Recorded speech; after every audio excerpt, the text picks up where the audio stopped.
오늘의 플러스, 요동치고 있는 금융시장 상황을 점검해 보겠습니다. 신한은행 프리미어 오건영 단장 나왔습니다. 어서 오세요. 네, 안녕하세요. 야, 이게 무슨 일이랍니까? 그러니까요. 전 세계 자산 시장이 진짜 크게 요동치고 있는데 도대체 원인이 뭐예요? 이제 뭐 여러 가지가 이제 복합적으로 작용을 하고 있는데요. 그 중에 이제 가장 대표적인 게 뭐 이제 엔캐리 트레이드가 청산됐다 이제 이런 얘기를 해요. 근데 네. 사실은 그거는 하나의 결과고요. 네. 물론 그게 이제 영향을 주면서 자산 시장 전반을 흔든 건 맞지만 엔캐리 트레이드가 청산된다는 거는 풀리고 있는 유동성이 회수가 되고 있다 이제 이런 컨셉으로 이해를 하시면 되거든요. 근데 이제 그게 나타나는 원인부터 좀 볼 필요가 있습니다. 예.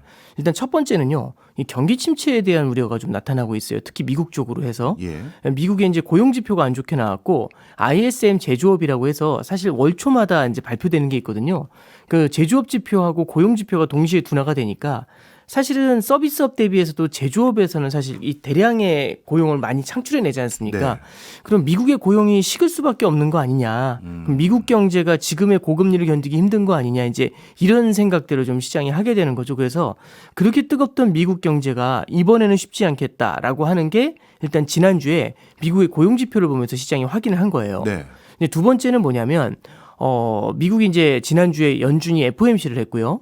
그 다음에 일본 중앙은행이죠. 거기서도 이제 금융정책위원회라는 걸 실시를 했어요. 둘 다 이제 일본과 미국의 금리를 결정하는 회의인데 이제 일본이 견디다 못해서 이제 금리를 인상하는 겁니다. 그랬죠. 그래서 실제 이제 지난 3월 달에 인상한 다음에 요번에 이제 7월에 전격적으로 인상을 했고요.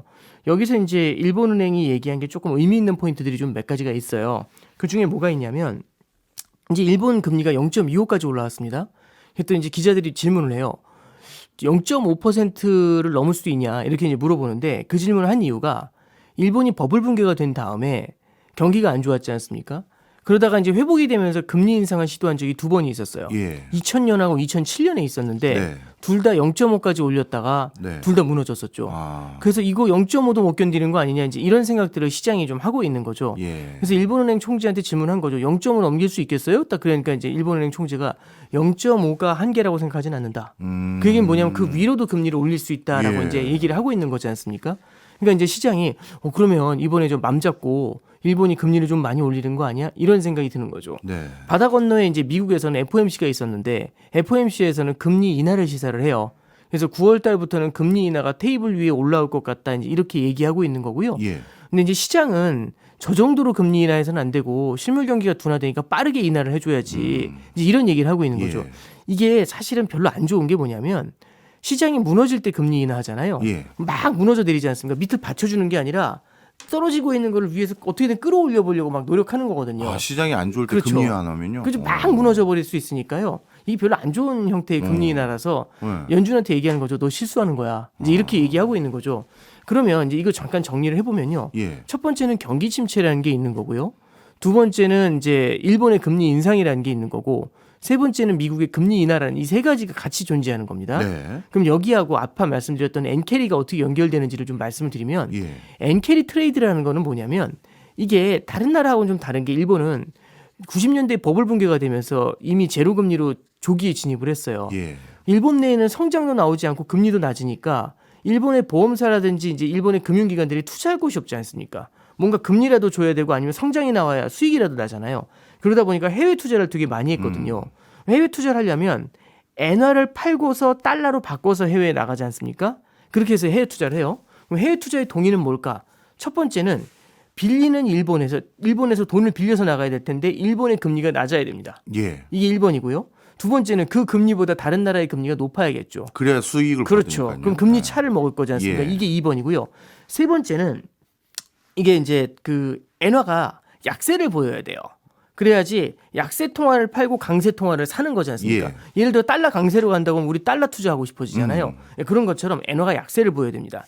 그리고 마지막으로 뭐가 있냐면 투자를 하려고 했는 투자 대상국 있죠. 거기에 경제가 좋아야 됩니다. 그럼 이제 예를 들어 미국 경제가 탄탄하다. 그럼 거기서 이제 주식 투자해서 해먹을 게 있지 않습니까? 네. 그래서 다음에 말씀드렸던 것처럼 일본의 금리가 낮고, 그죠? 두 번째는 상대국의 금리가 높고, 그 다음에 엔화가 약하고, 그 다음에 마지막으로 미국의 성장이 강하고, 네. 이렇게 해야지 엔캐리 트레이드가 생기면서 일본이 캐리가 이제 들고 나간다는 거지 않습니까? 네, 네. 그래서 일본에서 엔화가 확 나가가지고 해외에 쭉 퍼져지는 겁니다. 예. 근데 이제 이게 문제가 뭐냐면 일본이 이제 금리를 올린다지 않습니까? 그러면은 일본의 저금리가 사라질 수 있다는 얘기죠. 그렇죠. 일본이 금리를 올리고 두 미국은 번째는 반대로 미국은 금리를 낮추고. 내리고 세 번째는 미국의 경기가 침체가 될 것 같고 그럼 삼박자가 맞는 거잖아요. 그럼 이제 불안해지는 거지 않습니까? 예. 먹을 건 없는데 이쪽에 경기는 둔화된다니까 수익은 더 안 날 것 같고 그러면 어떻게 해야 되냐면 조금 발빠른 투자자부터 미국에서 발을 빼서 돌아오게 돼요. 그럼 미국에 있는 거 발을 빼고 돌아올 때 미국의 자산을 팔고 그렇게 받은 달러를 팔고 엔화를 사서 돌아올 거지 않습니까? 네. 그러면 엔화 가치가 강세가 되겠죠. 그렇죠. 근데 이제 엔화가 강세가 되지 않습니까? 아까 말씀드렸던 마지막 조건까지 건드려요. 아. 엔이 약세가 돼야 되는데 엔이 강세로 돌았지 않습니까? 네. 그러면 시장이 깜짝 놀라는 거죠. 뒤에 투자한 사람들이 먹을 것도 없는데 엔화가 강세로 가면 예. 우와 이거 큰일이네 하면서 이제 해외에서 자금을 막 빼서 돌아오게 되는 겁니다. 그래서 이제 그러면 NK 트레이드가 엔화가 강세 조짐을 보이면서 더 강해지기 시작을 하거든요. 그럼 이제 어제처럼 막 이제 뭐라고 해야 되죠? 썰물처럼 미국에서 돈이 빠지면서 엔캐리 트레이드가 회수가 되는 그런 그림이 나타난 겁니다. 그래서 엔캐리 때문에 빠졌어요. 이게 맞는 말인데요. 네. 그 앞에 어떤 전제 조건이 있는지를 보셔야 되는 게 통화 정책의 엇갈림이라는 게 존재하는 거고 두 번째는 미국의 성장 둔화에 대한 우려가 커지는 거고 이런 것들이 같이 겹치면서 교묘하게 겹치면서 이제 그 시장을 갖다 흔들어 놨다 이제 이렇게 해석을 할 수가 있는 겁니다. 예. 많은 분들이 이제 가장 궁금해 하실 건 이 다음번에 또 추가적인 하락이 있을지 없을지 걱정하시는 분들이 많을 텐데 네네. 방금 설명을 듣고 보니까 그렇다면 주요 요인 중에 하나가 엔캐리 트레이드가 주요 요인으로 꼽히긴 네네, 하는데 그렇죠. 그러면 설명해 주신 게 미국은 금리 인하가 앞으로 예상되고 네네. 일본은 추가적인 금리 인상도 가능한 형국이라면 네. 엔캐리 트레이드가 앞으로 더 유발될 수 있는 요인도 있는 거 아닌가요? 그러면 네. 주식시장에 더 악재가 남아 있는 거 아닌가 이런 예측이 되는데요. 그러니까요. 네. 이제 그게 이제 시장에서 어제도 그렇고 이제 답이 없다 이제 이런 얘기를 하고 있는 네. 건데요. 여기서 조금 우리가 디테일을 좀 볼 예. 필요는 있는 것 같아요. 첫 번째는요. 일본이 금리 인상을 하지 않습니까? 그거는 정해져 있는 패스가 있는 게 아닙니다. 뭐냐면 무조건 난 이렇게 금리 인상을 할 거야. 이게 정해져 있는 건 아니고요. 네. 그리고 또 하나는 일본이 양적 완화를 할 수 있는 룸은 아직 남아 있어요. 예. 그래서 아직도 하고 있거든요. 근데 그걸 줄인다고 하는데 긴급한 상황에는 얼마든지 다시 늘릴 수 있어요. 이 예. 얘기는 선언적으로 해놓은 게 있어요. 그래서 첫 번째는 일본이 금리를 올린다. 이 속도가 현저하게 느려질 수가 있습니다. 예. 이게 1번이고요. 두 번째는 이제 이게 보다 근본적인 문제인데 야 일본이 안 올리더라도 미국이 팍팍팍팍 내리면 결국에는 양국 간의 금리 차가 좁아지는 거니까 엔캐리 청산이 나오잖아. 이제 이건데 엔캐리의 조건은 아까 말씀드렸던 것처럼 금리 차도 되게 중요하지만 다른 나라의 성장이 얼마나 강한지도 되게 중요한 것 같아요. 그러니까 예를 들어 이런 거죠. 이제 예를 들어서 이제 제가 집 앞에 있는 아파트를 사려고 합니다. 예. 아파트를 사려고 하는데 대출 금리가 1% 올랐대요. 그럼 이제 먹을 게 없는 거지 않습니까? 그만큼 줄어든 예. 거지 않습니까? 그럼 사지 말아야 되나? 그게 아니라 아파트 값이 20% 오를 것 같대요. 사야죠. 사야 돼. 예. 근데 이제 또 얘기하는 거죠. 2%로 올랐답니다. 대출 금리가. 그럼 사야죠. 3%로 올랐답니다. 사야죠. 왜냐하면 사야죠, 아직까지. 먹을 게 더 있으니까요. 예. 그러니까 결국에는 더 중요한 게 뭐냐면 미국의 성장도 되게 중요하거든요. 그럼 잠깐만 볼게요. 만약에 미국이 선제적으로 기준금리를 제대로 인하해 줘가지고 미국의 성장을 다시 불을 붙일 수 있다면 어떤 일이 벌어질까요? 그러면 미국의 금리가 내려감에도 불구하고 미국의 기준금리가 내려감에도 불구하고 미국의 성장이 다시 활활 타오르지 않습니까? 예. 그러면은 엔캐리 트레이드가 이 금리 갭에서는 먹을 건 없지만 여기서 먹을 거 있지 않습니까? 네, 투자를 네. 해가지고 그럼 대려 엔캐리 트레이드 나타날 수 있죠. 그래서 그런 얘기 하셨던 이게 뭐가 있었냐면 미국하고 우리나라하고 금리 차가 역전이 됐으니까 돈이 다 빠질 거야라고 했는데 금리 차만으로 움직이는 게 아니지 않습니까? 시장 예, 자체가. 그렇죠. 네, 그래서 우리가 이제 엔캐리 트레이드를 바라볼 때 결국에는 성장하고 이 금리라는 함수를 같이 놓고서 좀 해석을 해야 된다. 이렇게 말씀을 드립니다. 그렇군요. 어떻게 보면 이 두 가지 요인, 미국의 추가적인 경제 상승 여력을 좌지우지하는 요소들 중에 하나가 또 미국의 기준금리 인하 폭일 수도 있을 네, 것 그렇습니다. 같고 네네. 또 엔캐리 트레이드의 직접적인 금리 차의 요인 중에 하나가 또 미국 금리 인하 폭일 수도 있으니 네, 그렇습니다. 이래나 저래나 다음번에 있을 FOMC 회의 결과가 참 주목되는 것 같은데 이제 예, 예. 죄송합니다. 예, 말씀하세요. 죄송합니다. 그래서 FOMC 로 시장에서는 어떻게 전망하는지 예. 궁금해서요. 이 FOMC로 가는 길목에 네. 제가 날짜가 갑자기 기억이 안 나는데 8월 네 번째 주 토요일이죠. 우리나라 시간으로 금요일 밤인데 주요 지표 잭슨홀이 발표요? 있습니다. 아, 예. 잭슨홀. 잭슨홀이 있습니다. 거기서 이제 뭐가 있냐면 요번에 주제가 이 팬데믹 이후에 예. 통화 정책을 썼을 때 이 통화 정책의 효과가 어떻게 실물 경제에 스며들게 되는지 트랜스미션이라는 단어를 썼어요. 네. 이게 전이라는 건데 이게 결국은 어떻게 스며드는지를 보는 거거든요. 예. 예, 거기에 대한 논의를 좀 하게 될 것 같아요. 어. 그럼 여기서는 사실은 중립금리에 대한 얘기도 나올 거고 예. 미국의 통화 정책을 어떻게 쓸 건지 그리고 이제 스며든 때 예를 들어서 지금 이슈 중에 하나가 뭐냐면 이거잖아요. 고금리인데도 어떻게 잘 버티지? 이런 얘기가 있는데 첫 번째는요. 아니 경제 자체가 탄탄하니까 버티는 거지라고 하는 사람이 있고요. 네. 두 번째는 약을 먹으면 그러니까 예를 들어 기침을 해요. 제가 이제 방송 나와야 되는데 기침을 막 하고 있는 겁니다. 그럼 너무 걱정이 되지 않습니까? 그래서 5분 후에 방송인데 지금 감기약 먹으면 기침약 먹으면 기침이 사라지느냐? 아니죠. 네. 5분 만에 사라지진 않지 않습니까? 왜 안 사라지나요? 했더니 아니 시간이 걸리죠. 서너 시간은 있어야 되지 않겠습니까? 아니면 자고 일어나거나. 이 무슨 말씀이냐면 금리 인상을 하더라도 그 인상된 금리가 실물 경제를 갖다 옥죄할 때까지는 예. 시간이 필요하다라는 얘기를 하고 있는 거지 예. 않습니까? 예, 그러다 보니까 요번에 이제 그 잭슨 홀에서는 이 트랜스미션 그 전이라는 게 실물 경제에 스며드는 게 그 속도까지도 같이 보면서 아마 좀 종합적으로 좀 언급을 하게 될 것 같습니다. 그래서 예. 9월이 중요한 거는 팩트고요. 9월이 어느 정도 인하를 해줄지에 대한 게 팩트고 그 가는 길목에 있는 잭슨 홀에서 파월 의장이 이제 어떤 식으로 흘러가게 될 건지에 대한 틀을 갖다가 어느 정도 가이드를 줄지 그게 조금 더 중요하지 않는가 그렇게 말씀드립니다. 그렇군요. 네.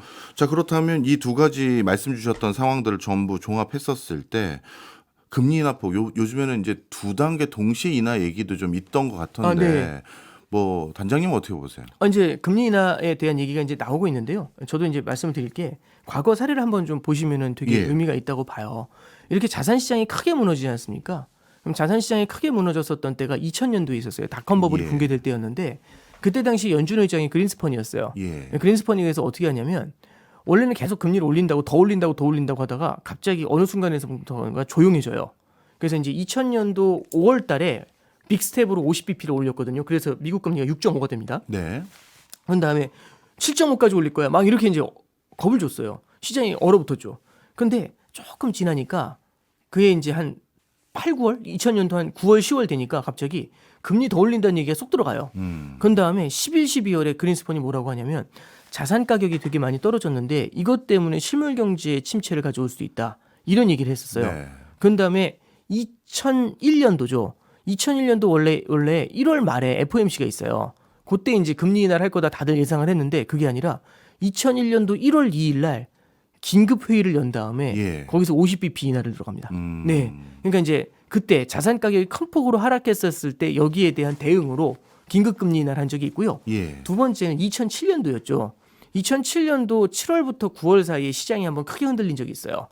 그때 이제 크게 흔들리니까 그때 당시에 서브프라임 모기지 사태라고 해서 금융위기의 전주곡이 흘렀거든요. 네. 그러니까 이제 그거 막겠다고 이제 어떻게 되냐면 2007년도 원래 9월 중순에 FOMC가 있었거든요. 그해 8월 18일인가 17일인가 긴급 회의를 열어가지고 기준금리는 아니지만 재할인율이라는 거를 50bp 인하하고 그 다음 달에 9월 달에 50bp 인하하면서 이제 시작을 했었습니다. 그래서 예. 사실 이제 빅스텝이라는 게 나오는 거는 자산 가격이 큰 폭으로 무너져 내렸을 때는 이 무너지는 자산 가격이 실물 경제를 빠르게 둔화시킬 수 있지 않습니까? 네. 그때 이제 보통 빅스텝이 나와요. 그리고 마지막으로 이제 또 한 번 기억나는 게 언제냐면 가장 가까운 시절이죠. 2020년도입니다. 네. 2020년도 2월 달에 코로나 사태 딱 터졌잖아요. 3월 초부터 50bp, 75bp 막 계속 금리 인하한다는 예. 그것도 안 되니까 무제한 양적 완화로 들어왔죠. 그래서 여기서 이제 말씀드리고 싶은 건 뭐냐면 자산 가격이 계속해서 큰 폭으로 하락하지 않습니까? 예. 그러면 방금 전에 말씀드렸던 것처럼 자산 가격에 기대 가지고 소비를 하는 실물 경제가 빠르게 위축이 될 수 있거든요.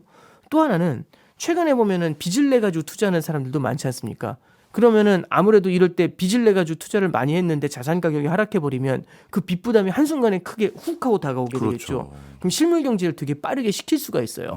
그래서 연준에서는 처음에는 약간 고고한 척 얘기를 하겠죠. 뭐라고 얘기를 하냐면 실물 경제가 우리는 자산 시장을 보는 게 아니라 실물 경제를 바라본다라고 하겠지만 그 자산 시장이 너무 빠르게 하락을 하게 되면은 이게 시차를 두고 실물 경제로 이제 굉장히 억압을 할 수가 있으니까 예. 이럴 때 맞춰가지고 기준금리 인하 속도를 높여가는 전략을 쓸 겁니다. 근데 다만 이제 오늘 아침장도 그렇고 이게 향후에 금융시장이 어떻게 움직이는지에 따라 다른데요. 예. 금융시장이 갖고 있는 게 과거와 다른 게 첫 번째는요. 자신감을 갖고 있습니다. 지금 금융 시장이요? 예, 그 자신감을 갖고 있다는 게 뭐냐면 물론 어제는 이제 네.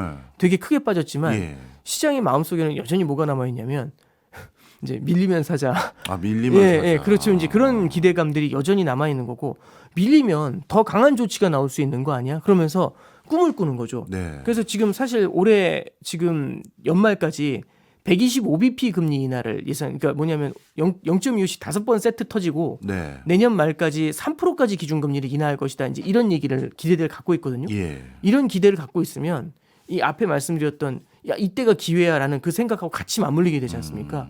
그럼 이게 또 자산 시장을 또 끌어올리는 요인이 될 수가 있어요. 네. 그래서 연준 입장에서는 고차 방정식을 풀어야 됩니다.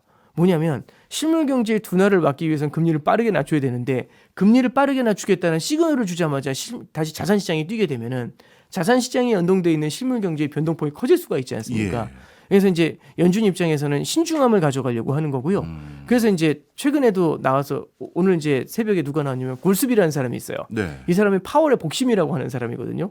그래서 이제 이 사람한테 이제 다들 뭐라고 물어보냐면 9월에 그럼 50bp 인하도 해주는 거 아니에요? 그랬더니 이제 딱 하는 얘기가 이분이 제일 많이 하는 얘기가 뭐냐면 자기가 무언가 말을 하면은 우리가 수갑을 차는 거라고 합니다. 왜냐면 그걸 지켜야 되니까 예. 자꾸 자기가 자기 손을 옥죄는 일은 하고 네, 싶지 네. 않다. 이렇게 얘기를 하고 두 번째는 금융시장 자산 가격이 떨어진다고 연준이 그걸 메워주려고 가는 것에 대해서는 적절하지 않다라는 말을 돌려서 표현을 하게 돼요. 예. 그래서 연준 입장에서는 이게 결국에는 자산 가격의 하락이 어느 정도 진행이 되는지 그게 실물 경제의 타격으로 이어지는지 이걸 보면서 대응을 하려고 할 것 같고요. 네. 시장은 그럼에도 불구하고 연준보다 더 많이 나가는 거죠. 그래서 결론은 50bp다 이런 말씀보다도요.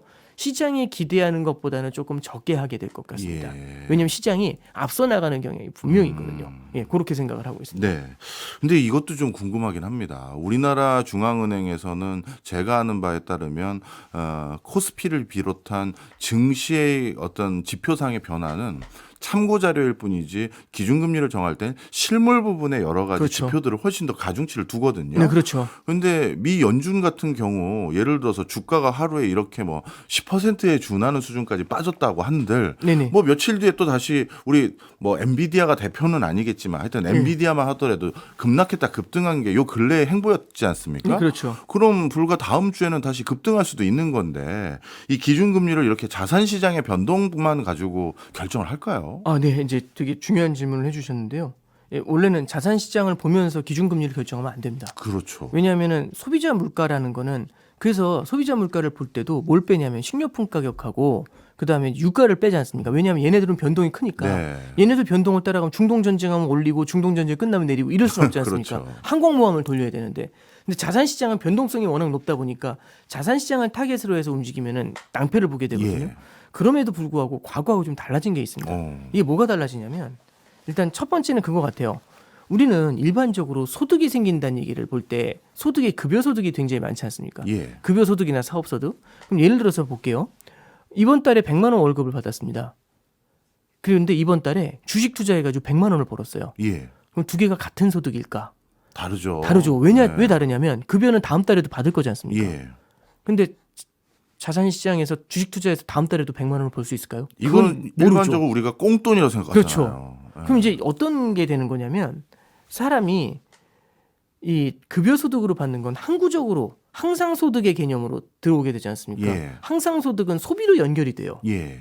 근데 일시적으로 발생하는 소득은 이게 바로 소비로 연결되기보다는 다음 달에 받을지 안 받을지 모르지 않습니까? 그럼 이런 것들은 계속해서 들어오는 게 아니다 보니까 항상 소득에서 멀어지게 되고요. 예. 이런 것들이 저축으로 남거나 어쨌든 급여하고는 조금 다른 방식으로 움직이게 돼요. 그렇겠죠. 사람들은 좀 다르게 인식을 예. 하잖아요.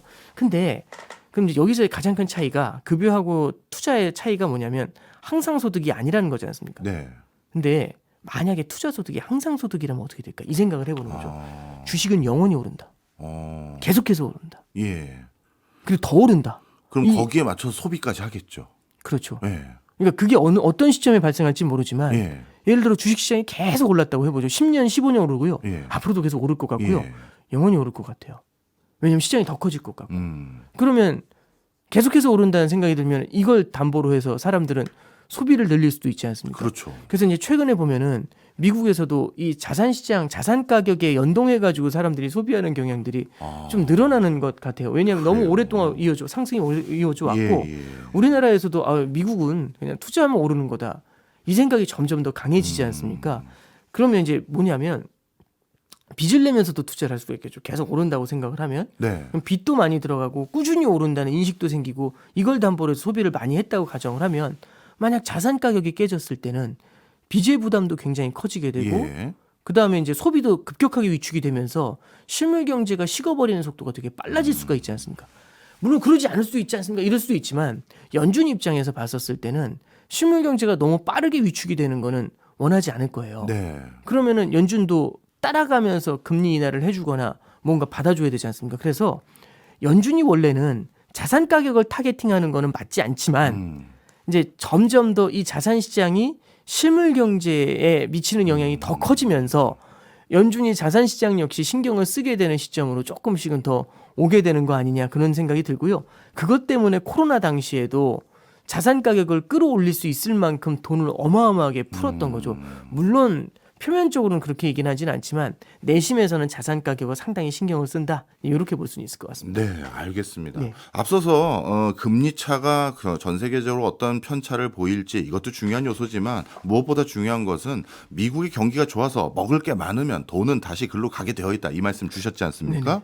그렇다면 지금 미국의 여러 경기 관련한 지표들이 이 경기 침체를 전망하고 있는지 아니면 어떻게 흘러가고 있는 걸 예상하고 있는지 그게 궁금해요. 근데 이제 실제로 보면은 침체를 가리키고 있다라고 얘기하기는 이제 당장이 침체다라고 얘기하기는 좀 어려워요. 예. 사실 미국 2분기 GDP도 생각보다 서프라이즈로 나왔거든요.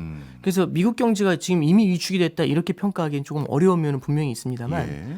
이런 게 있습니다. 그러니까 지금 안정적이다는 거하고 앞으로도 그러지 않을 것이라는 건 다른 거잖아요. 예. 근데 이제 뭘 말씀드리고 싶냐면 지금은 경기 침체라고 하긴 그렇지만 만약에 지금 보면은 조금씩 꺾여 나가는 게 분명히 보이거든요.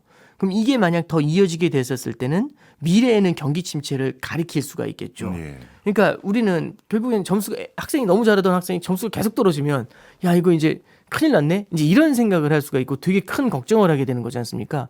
그리고 이제 실물 경제의 주체들이 참 재밌는 게 심리가 되게 커요. 예. 경기가 둔화될 것 같다는 심리가 더 커지잖아요. 그러면 사람들은 어떻게 행동하냐면 소비를 줄입니다. 네. 그럼 그게 경기 침체의 속도를 더 가속시키네. 빠르게 가져갈 수도 있죠. 근데 그게 거기에 또 자산 가격의 하락까지 같이 겹치게 되면은 그럼 경기 침체의 가능성이 더 높아지는 문제가 생기게 예. 되죠. 그래서 급격한 경기 침체에 대한 두려움이 커진다라고 한다면 이럴 때는 연준 입장에서도 어느 정도는 선제적으로 대응해야 되는 거 아니냐라는 얘기가 나오는 거고요. 예. 지금 이제 최근에 가장 많이 회자되는 게 샴 룰이라는 게 있습니다. 그러니까 샴의 법칙 뭐 이렇게 얘기를 하는데 저는 그게 법칙이라고 얘기하는 게 맞는지는 잘 모르겠어요. 이 네. 법칙이라는 건 어떤 뭐 자연의 삼라만상 이런 걸 얘기하는 것 같은데 이제 이분이 하는 얘기는 뭐냐면은 실업률이 너무 많이 내려왔다가 고개를 살짝 들기 시작을 하면 예. 그러면은 이제 이게 경기 침체를 가리킬 가능성이 굉장히 높다. 예. 이런 얘기를 해요. 그래서 이제 뭐 그게 이제 어떤 그 숫자로 표현하는 부분은 있지만 예를 들어서 미국의 실업률이 4.1%나 4.2를 넘으면 이 샴의 법칙을 건드리는 거고 이 위로 올라오게 됐었을 때는 급격한 실업률의 상승과 함께 경기 침체를 가리킬 거야. 이제 이런 얘기를 한 거죠. 예. 근데 지난주에 발표된 고용 지표가 4.3을 때렸어요. 예. 그럼 이거 경기 침체 샴의 법칙 가동 뭐 이런 생각을 할 수 있지 예, 않습니까? 예.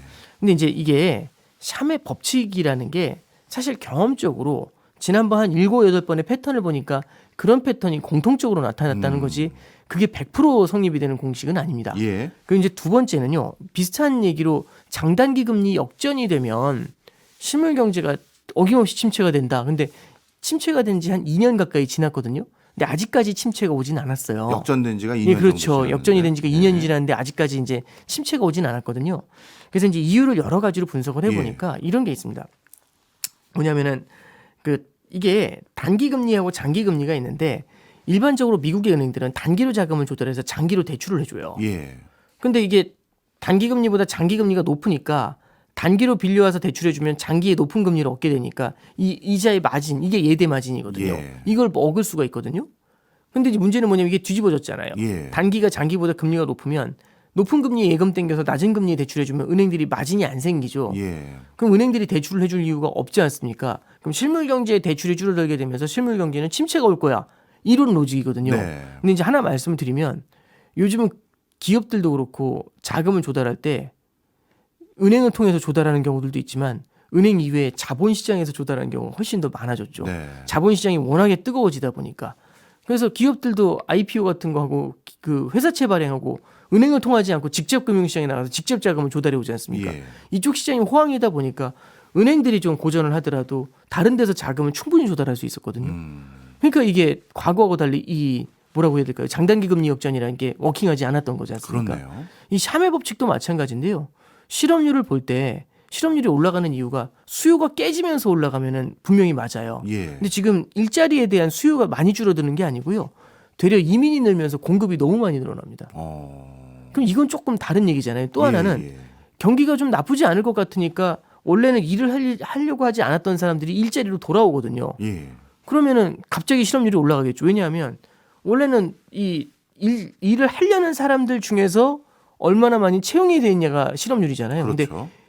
이 일자리는 그대로 존재하는데 원래 일하지 않으려던 사람들도 경기가 좋아지는 것 같으니까 일자리로 들어오는 거잖아요. 일자리를 네. 찾으려고 들어오잖아요. 네. 그럼 이게 계산이 되면서 실업률이 확 올라가 버리는 문제가 생기죠. 그래서 기존의 샤메룰에서 얘기하는 그 디테일이 이번엔 좀 다르지 않냐라는 얘기를 하는 겁니다. 그래서 실제로 이제 실물 경제, 미국 경제 침체에 대한 우려가 조금은 과도하지 않겠냐라고 얘기하는 게 지금 나오고 있는 얘기입니다. 네. 정리를 해드리면은 당장은 침체는 아닌 것 같은데요. 예. 이게 렉갈려 놔두면 침체를 가리킬 가능성이 굉장히 높습니다.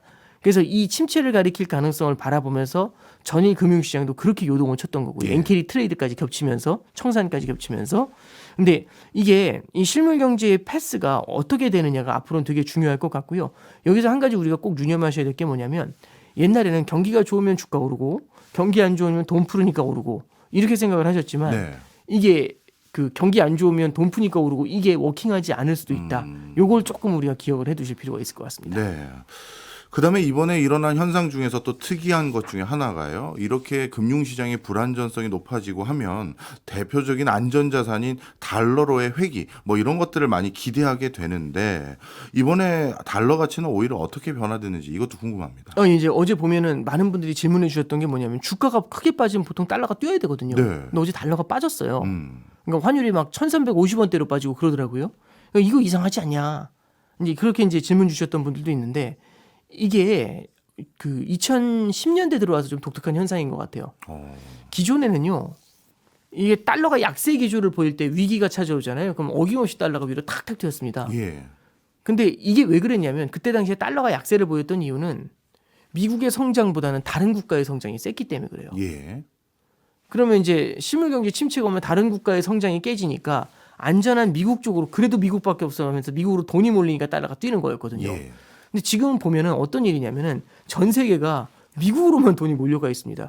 왜냐하면 미국의 금리가 높고 미국의 성장이 강하니까요. 예. 그래서 달러에 대한 수요가 엄청나게 높았던 거거든요. 그런데 지금 시장이 조정되는 이유가 미국의 금리가 내려가고 미국의 성장도 둔화될 것 같다는 거지 않습니까? 그럼 여태까지 달러 강세를 만들어 왔었던 그 공든탑 그 이슈가 반대로 돌게 되니까 네. 달러 가치가 떨어지면서 미국의 성장 우려가 또 부각이 되는 거죠. 네. 그래서 2018년도도 그렇고요. 2020년도도 그렇고 시장이 급격한 조정을 받을 때 기현상이죠.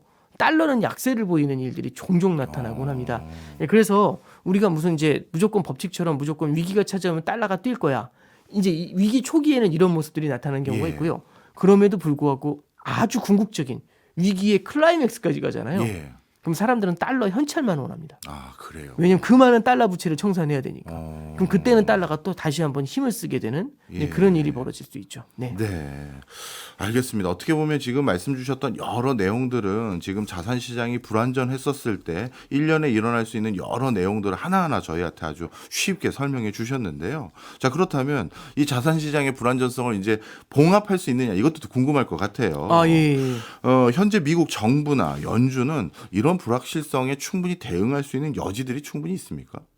일단 예. 무기고를 열어볼 필요가 있는 거죠. 예. 무기고를 열어봤더니 기준금리가 5.25에서 5.5입니다. 예. 낮추려고는 충분하네요. 25bp씩 낮추면 이제 계산을 해보는데 22번인가요? 21번인가요? 예. 이게 뭐냐면 코로나 때는 기준금리가 1.75였거든요. 예. 그럼 무기고를 열었는데 25bp씩 쏘면 죄송합니다. 4번, 7번밖에 쏠 게 네. 없죠. 근데 지금 22번을 쏠 수가 있지 않습니까?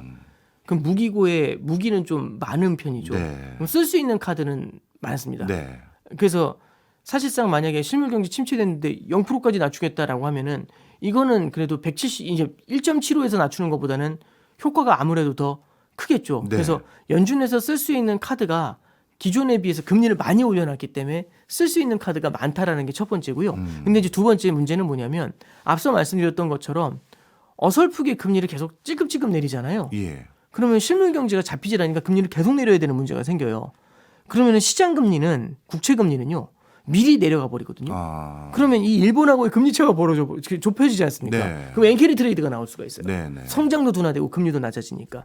그러니까 이제 이 적기에 쓴다는 게 되게 중요한 것 같고요. 그러면은 앞에 금리를 먼저 적기에 내려줘 가지고 성장을 다시 활활 타오르게 하면 예. 금리를 낮췄음에도 불구하고 성장에 대한 이 성장빨이라는 게 있기 때문에 예. 엔캐리 트레이드 청산이 둔화가 될 수가 있지 않습니까? 그래서 이제 이렇게 조절을 하는 방법은 있어요. 근데 이제 연준이 그걸 잘할 수 있느냐? 이건 또 다른 문제죠. 네네. 똑같은 총알이 있지만 이걸로 그러니까 뭐 진짜 만발 사수는 쏠 때마다 맞추잖아요. 네. 근데 저 같은 사람은 쏘면 한 대도 안 들어가니까.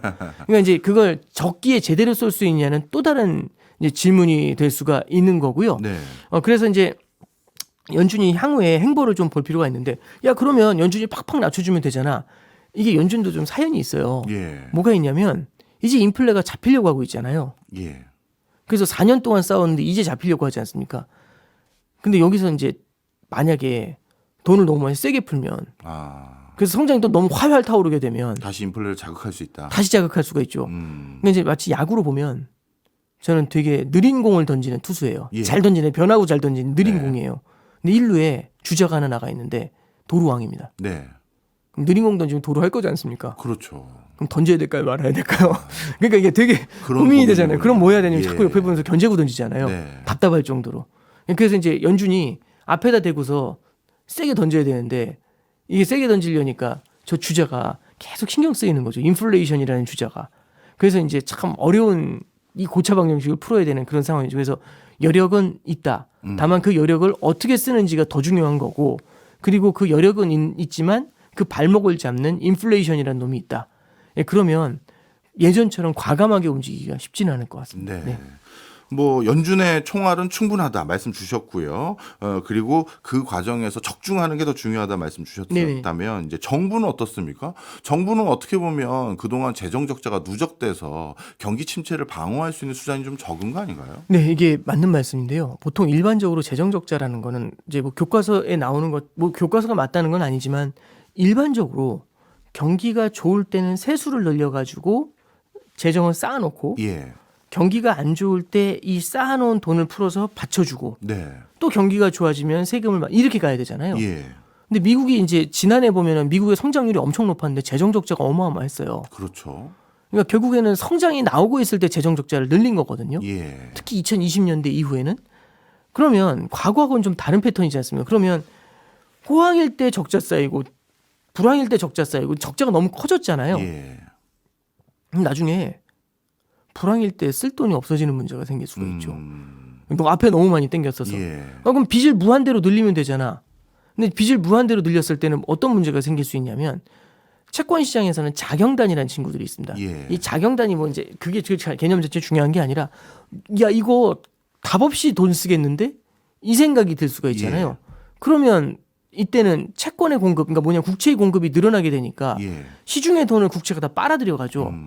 그러면 시장에 돈이 모자랄 거지 않습니까? 예. 그럼 시장 금리가 되려 다 튀어 올라가는 그런 일이 벌어질 수가 있죠. 그래서 이게 좀 적시에 잘 써야 되는데 여기서 재정 정책을 갖다가 경기 둔화를 커버하고도 남을 정도로 너무 세게 쓰잖아요, 옛날처럼. 네. 그럼 이런 것들은 되려 금리를 끌어올리게 되면서 실물 경제에 부작용을 줄 수도 있는 가능성들 이런 것들도 열려 있습니다. 그래서 우리가 이 재정 정책을 쓸 때도 아마 과거보다는 이미 재정 적자가 너무 크다는 것, 이 핸디캡을 안고 시작한다라고 생각하시면 될 것 같아요. 알겠습니다.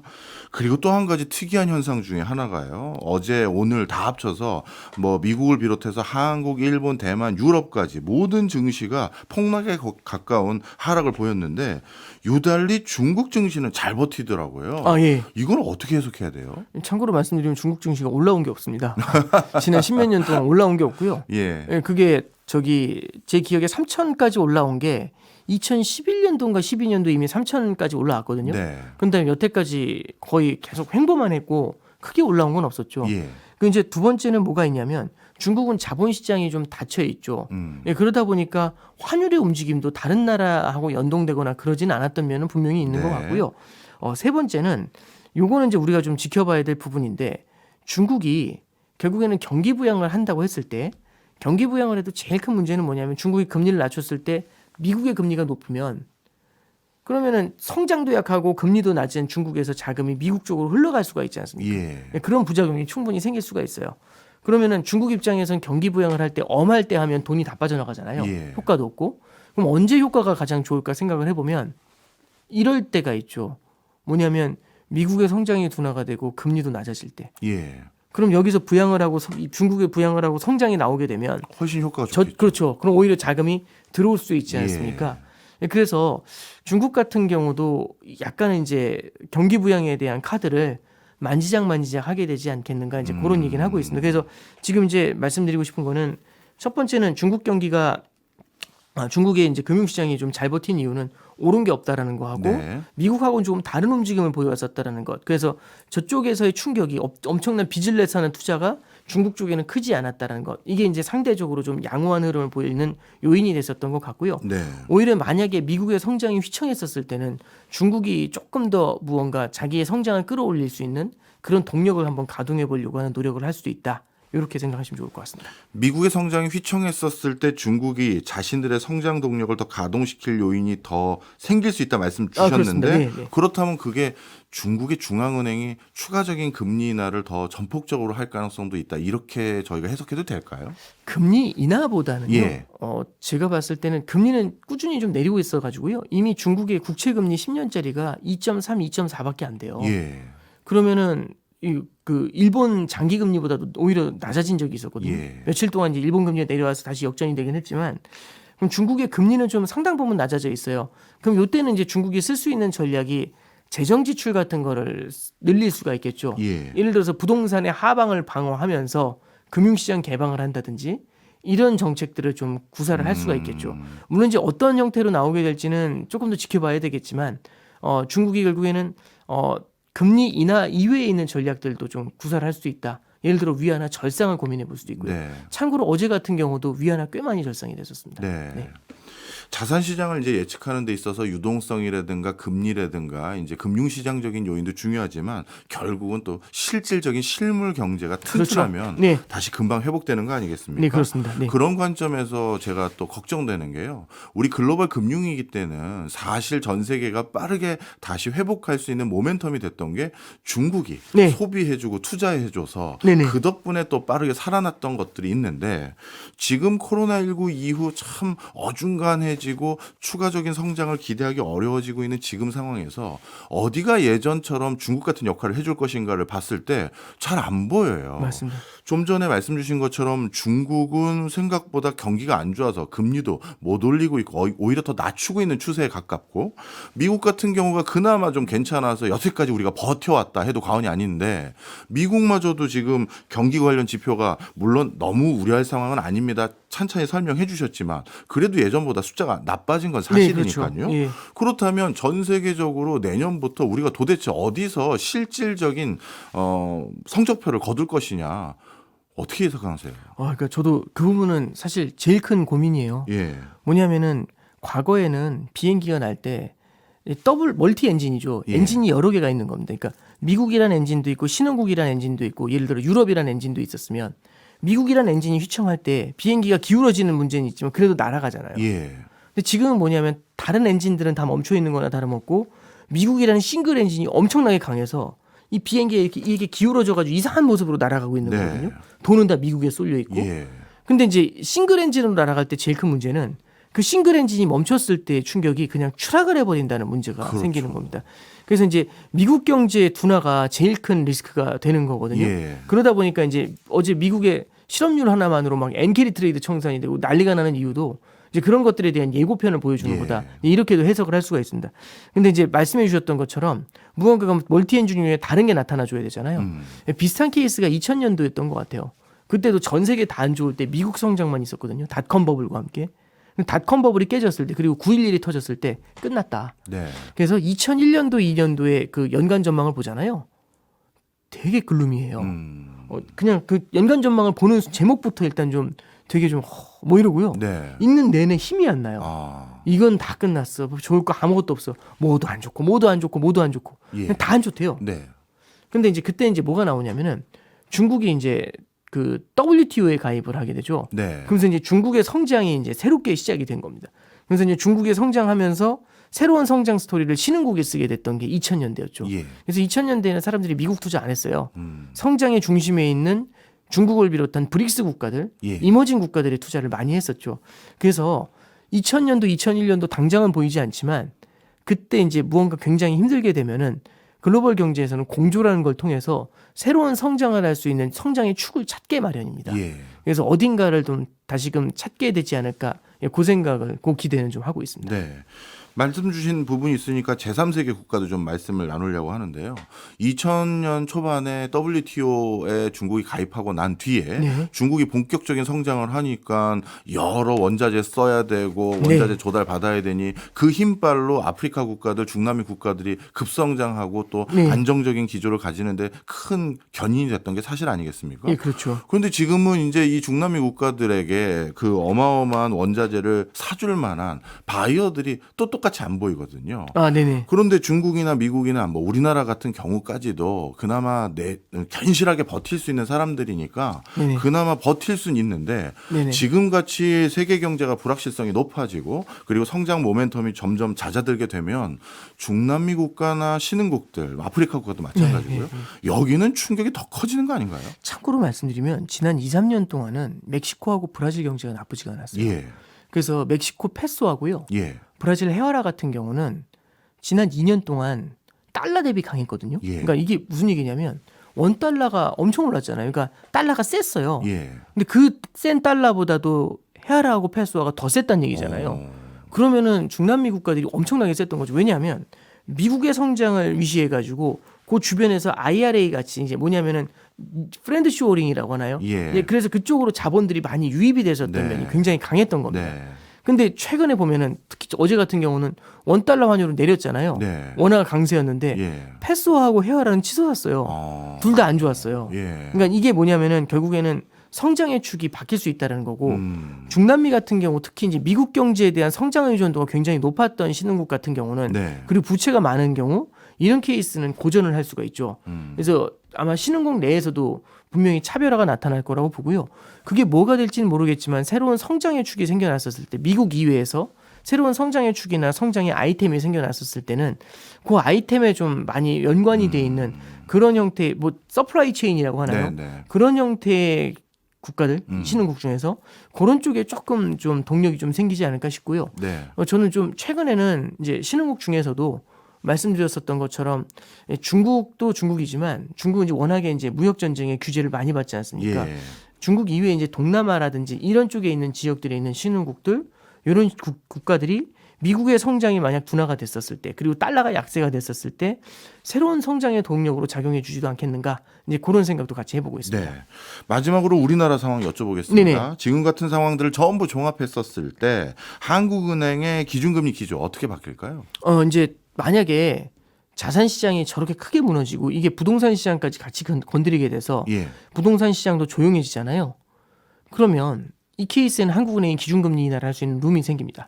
지금 한은은 실제 지난 7월달 금통위에서 예. 사실상 금리 인하를 할 수 있는 여건은 다 만들어진 것 같은데 금융 안정 때문에 좀 어렵다라는 얘기를 하고 있는 이유가 부동산 가격이 너무 많이 뛰면서 가계부채가 폭증을 할 수 있거든요. 예. 이럴 때 어설프게 금리를 낮추면. 네. 그래서 실물 경제가 둔화가 되고 있지만 금리 인하에 대해서는 신중해야 된다고 하는 이유가 부동산 시장이 굉장히 큰 영향을 자산 시장에 영향을 주는 건데 만약에 이 자산 시장이 뚜렷하게 주춤한 모습을 보이게 되면은요. 네. 그때는 기준금리 인하의 그 레버를 당길 수가 있을 것 같습니다. 그래서 만약에 자산 가격이 이렇게 많이 하락하고 미국의 금리 인하가 조금 더 빨라지게 된다라고 한다면 한은 같은 경우도 통화 정책의 완화 속도 네. 요걸 조금 높일 수 있는 그런 계기는 되지 않겠는가 싶습니다. 네, 알겠습니다. 정말 복잡한 현안을 하나하나 너무 쉽게 제 조카도 알아들을 수 있게끔 아유, 해주셔서 감사합니다. 너무 다시 한번 감사드립니다. 오건영 신한은행 프리미어 단장이었습니다. 고맙습니다. 네, 감사합니다.